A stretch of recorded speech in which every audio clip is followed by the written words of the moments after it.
நம்ம ஆளுங்க தானே நம்மள இவ்ளோ தூரம் சப்போர்ட் பண்ணி கூட்டிட்டு வந்தாங்க. அவங்களுக்கு தெரியாதா அவங்களோட பெஸ்ட் ஹாலிடேஸ் நம்ம கூட தான்னு. GT Holidays, South India's #1 travel brand.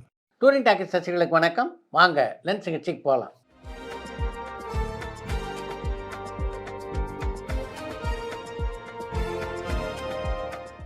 என்னப்பா முதல் கேள்வி? கட்டா குஸ்தி 2 திரைப்படம் எந்த ஓடிடி தளத்துல எப்போ ரிலீஸ் ஆகும்னு பரமன் வேலூர்ல இருந்து கேட்டிருக்காங்க. கட்டா குஸ்தி 2 திரைப்படம் நெட்ஃப்ளிக்ஸ் ஓடிடி தளத்தில் தான் வெளியாக இருக்கிறது. அதை பற்றி ஏற்கனவே விஷ்ணு விஷால் அறிவித்திருக்கிறார். இப்போ தான் படம் வெளியாக இருக்குது அப்படின்றதுனால குறைந்தபட்சம் 4 வாரத்துக்கு அப்புறம் தான் அந்த படம் ஓடிடி ரிலீஸ் ஆக வாய்ப்பு இருக்குது. அதனால் ஆகஸ்ட் மாதம் அந்த படம் ஓடிடியில் வெளியாகும் அப்படின்னு நினைக்கிறேன். ராகவா லாரன்ஸ் இப்போதான் அவருடைய 25வது படத்துல நடிச்சிட்டு இருக்காரு. ஆனா அவருடைய 30வது படத்தை பத்தி அப்டேட் சொல்லிட்டாரு. நடுவில் இருக்க படத்தை யாரு டைரக்ட் பண்ண போறாருன்னு நாமக்கல் கவின் கேட்டிருக்காங்க. ராகவா லாரன்ஸுடைய திரைப்படங்களை பொறுத்தவரைக்கும் எப்போவுமே அதில் ஒரு குழப்பம் இருக்கிறது வழக்கம்.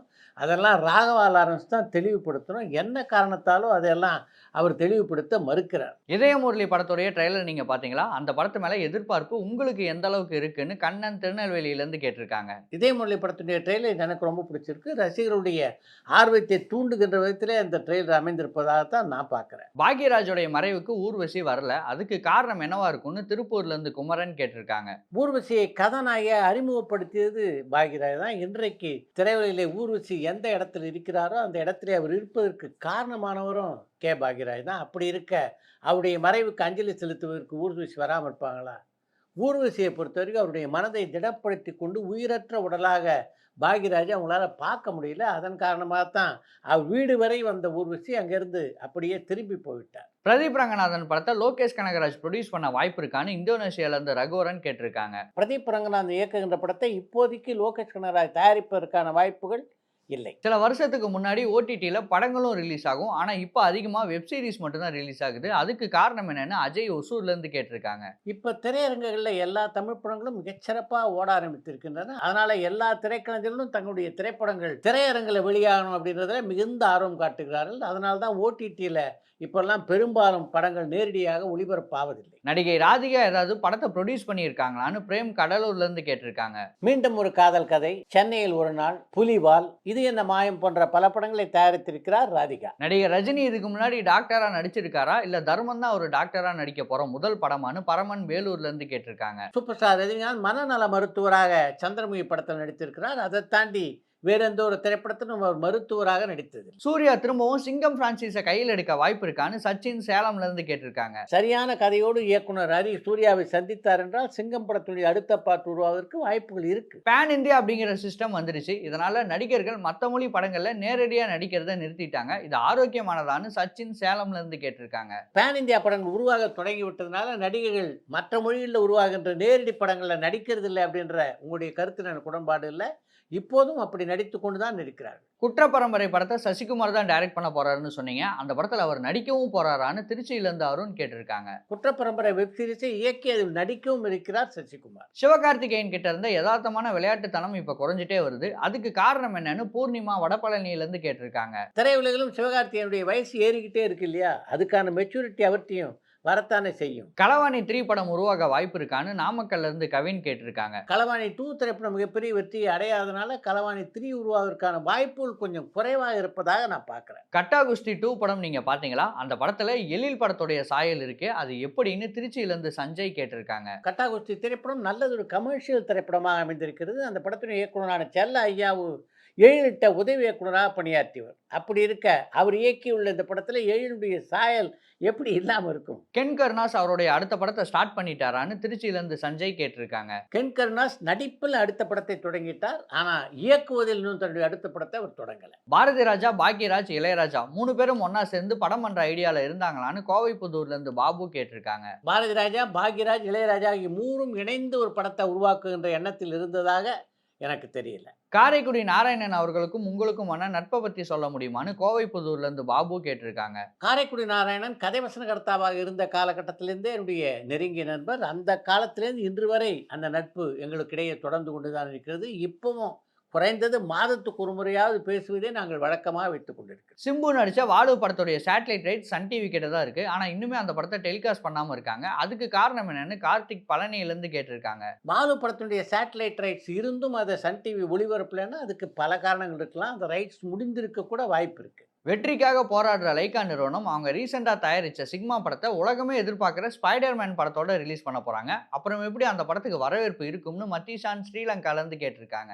லைக்கா நிறுவனம் நல்லதொரு பொருட்செலவிலே தயாரித்திருக்கின்ற திரைப்படம் தான் சிக்மா. அப்படி இருக்க தாங்கள் போட்ட முதல்ல திரும்ப எடுக்கணும் அப்படின்ற எண்ணம் அந்த நிறுவனத்துக்கு இருக்காதா என்ன? இதெல்லாம் யோசித்து தான் அவங்க படத்தினுடைய வெளியீட்டு தேதியை நிச்சயம் செய்திருப்பார்கள். ராமாயணா படத்தை பத்தி எந்த அப்டேட்டும் வரதில்லையே, அந்த படம் தீபாவளிக்கு ரிலீஸ் ஆகுமா ஆகாதான்னு மயூரன் மட்டக்களப்புல இருந்து கேட்டிருக்காங்க. ராமாயணா திரைப்படத்தை அக்டோபர் 30ஆம் தேதி என்று வெளிக்கொண்டு வருவதற்கான எல்லா முயற்சிகளும் இப்போது நடைபெற்றுக் கொண்டிருக்கின்றன. நடிகர் கமலுக்கும் கலைப்புலி எஸ் தானுவுக்கும் கருத்து வேறுபாடு இருந்தது உண்மையான மயூரன் மட்டக்களப்புல இருந்து கேட்டிருக்காங்க. ஆலவந்தான் படத்தினுடைய படப்பிடிப்பின் போது அந்த படத்தினுடைய கதாநாயகனான கமல்ஹாசனுக்கும் அந்த படத்தினுடைய தயாரிப்பாளரான எஸ் தானுவுக்கும் இடையே கருத்து வேறுபாடு ஏற்பட்டது உண்மைதான். பல வருடங்களுக்கு பின்னால இப்ப அது தீர்ந்து விட்டது. கூண்டுக்கிளி படம் ரிலீஸ் ஆன போது எம்ஜிஆர் ரசிகர்களுக்கும் சிவாஜி ரசிகர்களுக்கும் மோதல் ஏற்பட்டதான்னு சந்தனகுமார் சென்னையில இருந்து கேட்டிருக்காங்க. கூண்டுக்கிளி திரைப்படம் வெளியான காலகட்டத்தில் அப்பதான் சிவாஜி கணேசன் வளர்ந்து வருகின்ற ஒரு நடிகராக இருந்தார். அதனால எம்ஜிஆர் சிவாஜி ரசிகர்களுக்கிடையே அந்த படத்தினுடைய வெளியீட்டின் போது எந்த பிரச்சனையும் எழவில்லை. பாக்யராஜ் எதனால ஆன்மீக படங்கள்ல நடிக்கவும் இல்லை, டைரக்ட் பண்ணவும் இல்லைன்னு சந்தனகுமார் சென்னையில இருந்து கேட்டிருக்காங்க. எல்லா நடிகர்களும் இயக்குநர்களும் ஆன்மீக படத்தை இயக்கவோ அல்லது நடிக்கவோ செய்ய வேண்டும் அப்படின்னு ஏதாவது விதி இருக்கா என்ன? எத்தனையோ நடிகர்கள் ஆன்மீக படங்களில் நடிக்கலை, எத்தனையோ இயக்குநர்கள் ஆன்மீக படங்களை இயக்கலை. அது மாதிரி தான் பாக்யராஜ். நடிகர் விஜய்க்கு ஹிந்தி படத்துல நடிக்கிற வாய்ப்பே கிடைக்கலையா, இல்ல கிடைச்சும் அவர் நடிக்காம விட்டுட்டாரான்னு சுரேஷ் கோயம்புத்தூர்ல இருந்து கேட்டிருக்காங்க. விஜயை பொறுத்த வரைக்கும் ஆரம்பத்திலிருந்தே பரபரப்பான ஒரு நடிகராக தமிழ் சினிமாவில் இயங்கி கொண்டிருந்தார். அவருடைய திரை வாழ்க்கையினுடைய பிற்பகுதியில் பார்த்தீங்கன்னா மிகப்பெரிய சம்பளம் வாங்குகிற நடிகராகவும் இருந்தார். அதன் காரணமாக கூட இந்தி பட உலக தயாரிப்பாளர்கள் அவர்களை தங்களுடைய படங்களில் நடிக்க வைக்க தயங்கி இருக்க வாய்ப்பு இருக்கு. அர்ஜுன் தாஸ் நடிச்ச படங்கள்லயே சிறந்த படம்னு கான்சிட்டி படத்தை சொல்லலாமான்னு திருச்சியில இருந்து அருண் கேட்டிருக்காங்க. அர்ஜுன் தாஸ் நடித்த படங்கள்லேயே சிறந்த படம் அப்படின்னு கான்சிட்டியை சொல்ல முடியாது. அவர் நடித்த திரைப்படங்களில் ஒரு வித்தியாசமான திரைப்படமாக கான்சிட்டி அமைந்தது.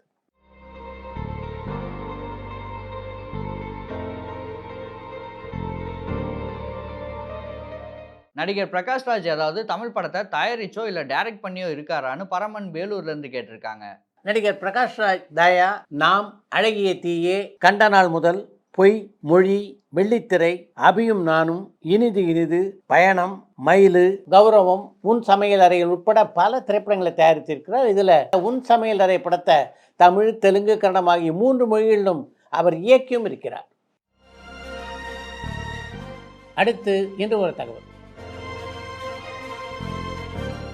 பொன்னியின் செல்வன் என்ற மாபெரும் காவியத்தை படைத்த கல்கி எழுதிய முதல் தொடர் கதைனா அது கல்வனின் காதலி என்ற கதை தான். அதை ஆனந்த விடலின் தொடர்கதையாக எழுதினார் கல்கி. பின்னர் அந்த கதையை TKS அவர்கள் நாடகமாக நடத்தினார்கள். நாடகமாக நடத்தப்பட்ட போது ரசிகர்கள் மத்தியிலே மிகப்பெரிய வரவேற்பை கல்வனின் காதலி பெற்றது. கல்வனின் காதலி நாடகம் மிகப்பெரிய வெற்றியை பெற்றதை தொடர்ந்து ரேவதி புரொடக்ஷன்ஸார் ராகவனுடைய இயக்கத்திலே அந்த கதையை திரைப்படமாக தயாரித்தார்கள். சிவாஜியும் பானுமதி அந்த படத்தில் ஜோடியாக நடித்தாங்க.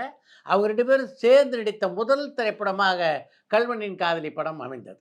கோவிந்தராஜ நாயுடுவும் கண்டசாலாவும் இசையமைத்த அந்த படத்திலே மிகச்சிறப்பான பாடல்கள் இடம்பெற்றிருந்தன. சிவாஜியும் பானுமதியும் போட்டி போட்டு அந்த படத்தில் நடித்திருந்தார். அப்படி இருந்த அந்த படம் வெற்றியை தழுவியதா என்றால் இல்லை என்பதுதான் மிகப்பெரிய சோகம்.